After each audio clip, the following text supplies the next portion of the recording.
Narito na naman tayo para sa isang napaka-sweet at nakakakilig na love story nila Kalingap Edu at Ate Viancy. Tulad mo ay aking makilala. Para sa pagpapatuloy ng ating love story ay pumunta nga ang Kalingap team kasama si Ate Viancy at Kalingap Edu sa Cebu. Sila ay magkakaroon ng Cebu trip noong mga panahong iyon, kaya naman lahat ay napaka-excited. Pagkarating nila sa airport, talagang sinilubong sila at dinumog sila ng maraming tao at mga fans. Ito ay nagpa-picture sa kanila at pagkatapos naman ito ay pumunta na sila sa kanilang hotel. Nabigla sila dahil napakaganda pala ng hotel na kanilang pag-i-stayan at hindi ito basta-basta mura lamang at ito talaga ay talagang ginasusan ng kanilang mga sponsors. Kaya naman lahat sila ay siguradong mag-e-enjoy kahit hotel pa lamang ang kanilang nakikita at to be follow na lang ang ibang kanilang mga pupuntahan. 1.9 pero may alata. Grabe mga kalingap. Ano yan? Grabe. Ang ganda. Ingat din sa kanila. Saan sila, Papa? 513 as na.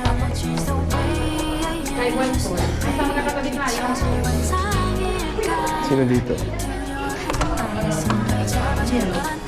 Uy, ang ganda.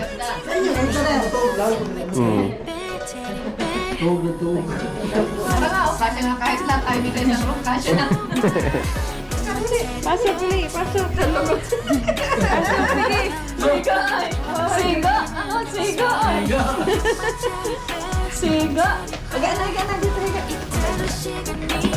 Dada. So,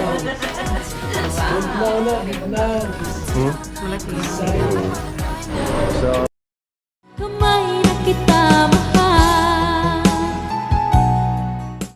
Pagkatapos nga nilang maglapag ng kanilang mga gamit ay kumain na talaga sila sa hotel at nag-enjoy naman sila sa kanilang mga kinain at makita natin na pagkatapos nito ay papunta na talaga sila sa kanilang first destination sa kanilang itinerary. Nakakatuwa nga dahil merong binigay ang kanilang mga sponsors na pera at ito ay talagang magagamit nila para makapag-enjoy sila doon sa kanilang mga pupuntahan. Nakakatuwa dahil hindi talaga sila tinitipid ng kanilang mga sponsors at ginagastusan talaga sila. Ang kanilang unang pupuntahan nga ay isang magandang lugar kung saan maraming mga bulaklak. Kaya naman sure na mag-enjoy si Viancy dahil mahilig daw siya sa mga bulaklak, sabi ni Kalingap Edu. stay here in Cebu. At saan ba tayo pupunta? Di ko pa lang kung saan kayo pupunta. Pero ano na po, hapon na po at lalabas po kami ulit. Nakapagpahinga na po ng content, nakabihis, nakaligo na rin. May mga fans po dito sa baba. Ayan.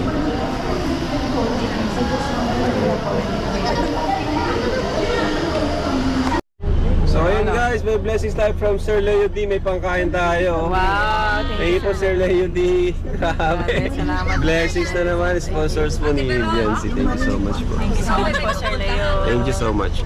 So ayun mga kalingap, punta po kami. Driver namin si Kuya. Pangalan mo Kuya? Ruel po. Kuya Ruel. Ayan. So anong first destination ni Kuya? Siraw. Yun, sa Siraw daw po tayo. May subscribe mo yung channel namin Kuya. Kalingap. Kalingap Rap.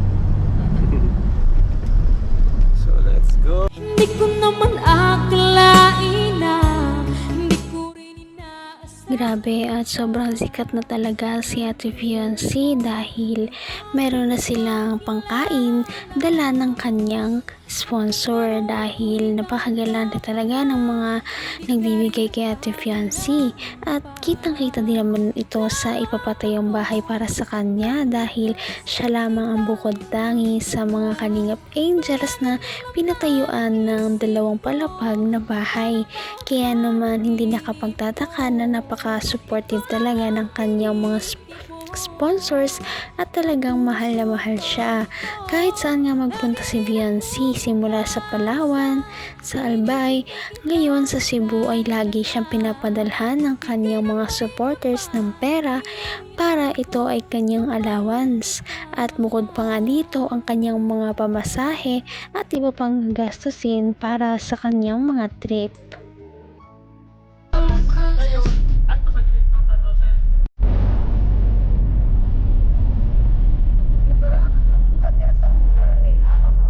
Alright, dito tayo guys.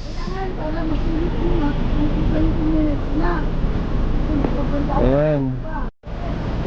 Boss, ano nga po nito? Malaking sa ano? Mainit. Ay, malamig na. Ay, Ignaw na? nasa mag-ingat na saging na eh. Luma na. Sige, ingat yung mga saging na ko.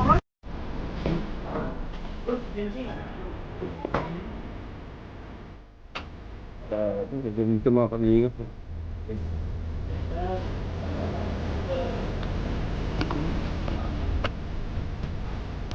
Wow.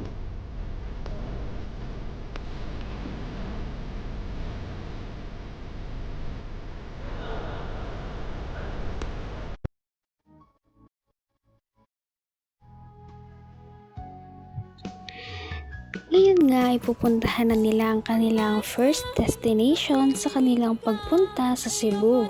Grabe, first destination pa lang ay parang pang finale na dahil napakaganda nga ng kanilang unang pinuntahan. Sariwa ang hangin, maliwanag ang paligid at punong-puno ng mga punong kahoy at mga halaman. Napakaganda rin ng mga bulaklak na nasa tabi dahil iba't ibang uri ito at talaga namang nagpaganda sa paligid. Kaya siguro ito ay dinadayo dahil napaka-unique nga ng style ng paligid na ito dahil nakaka-relax pala pumunta dito. Kaya naman siguradong mag-e-enjoy ang buong Kalingap team, lalong-lalo na si Ate Viancy dahil nga medyo busy siya sa kanyang pag-aaral at makakapag-relax siya dito sa lugar na ito.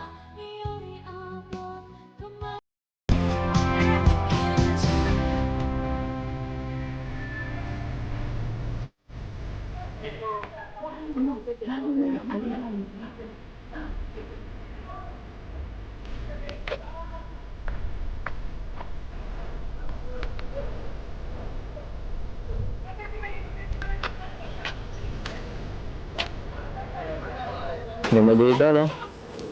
Sobra po. Sobra po. First time ko lang dito makapunta. Ko din naman po. Para pa dito sa Hong Kong, sa dati. Para sa taas. Alam ko po mas maganda dun. Maganda rin naman dito, ah. Okay lang yan. Sobrang... Lalo na kung dito ka. Mas okay. Tara dun. Para sa taas. Para mas makita tayo ng view dito. Para tayong... Ang lamig dito. Baka di mo kaya ang sarili mo. Hindi ka rin nag-alilangan pa.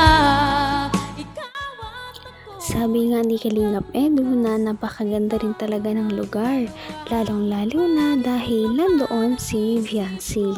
Kaya naman kinilig si Viancy sa mga banat ni Kalingap Edu sa Cebu. Dahil dito ay umakyat na nga sila para mas makita ng better view ang paligid dahil napakaganda nga ng tanawin. Napakaraming mga bulaklak at sabi ni Kalingap Edu na mahilig daw si Ate Viancy sa mga bulaklak, kaya naman sure na mag-e-enjoy si Ate Viancy sa lugar na ito at ang kanilang mga pag-explore sa lugar na ito ay makikita natin sa ating mga susunod na video, kaya naman sana ito ay ating tangkilikin at abangan. Kaya naman, sana ipatuloy natin silang suportahan at mahalin si Viancy, si Kalingap Edu at ang Kalingap team. Yun lamang at maraming salamat sa panonood. Abangan natin kung magkakatuluyan ba talaga si Kalingap Edu at Viancy. Hanggang sa muli. Bye! Ngayon'y abot kamay na kita.